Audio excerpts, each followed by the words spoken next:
నేను టేస్ట్ తేజ ఈ రోజు పృథ్వీరాజ్ ఒకేసారి ఎలిమినేషన్ ట్విస్ట్ తో నాగమమ్మ షాక్ ఇచ్చారు. ఇక ఎలిమినేషన్ ట్విస్ట్ లో విష్ణుప్రియ వర్సెస్ పృథ్వీరాజ్ అన్నట్లుగా అయితే టాస్క్ పెట్టడం జరిగింది. అలా Prithviraj your eliminated come on the stage elimination ని విష్ణుప్రియ స్టన్ అయిపోయింది.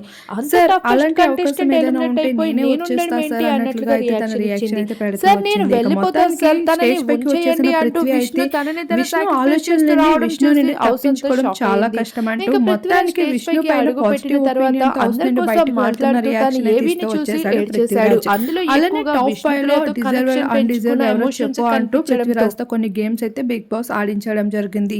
అందులో విష్ణుప్రియ నువ్వు నీ మీద నువ్వు ఫోకస్ చేస్తే ఖచ్చితంగా విన్నింగ్ రేస్ లో ఉంటావు, ఇకపైనైనా నీ ఆటను వాడు విష్ణు అంటూ పృథ్వీ ఏది ఏమైనా తను అంత ఇష్టపడినందుకు పృథ్వీరాజ్ నుండి విష్ణుకి కావాల్సిన పాజిటివిటీ అయితే దొరికిందని చెప్పుకోవాలి. నిఖిల్తో కూడా జెన్యున్గా అయితే ఫ్రెండ్షిప్ని కొనసాగించాడు అనే విషయం స్టేజ్ పైన మరోసారి పృథ్వీ అయితే ప్రూవ్ చేసుకున్నాడు. ఇలా మొత్తానికి పృథ్వీరాజ్ అయితే హౌస్ నుండి ఎలిమినేట్ అయిపోయాడు. మరి పృథ్వీరాజ్ ఎలిమినేషన్తో అయినా విష్ణుప్రియలో ఏమైనా మార్పు ఉంటుందా లేదా అనేది చూడాల్సి ఉంది.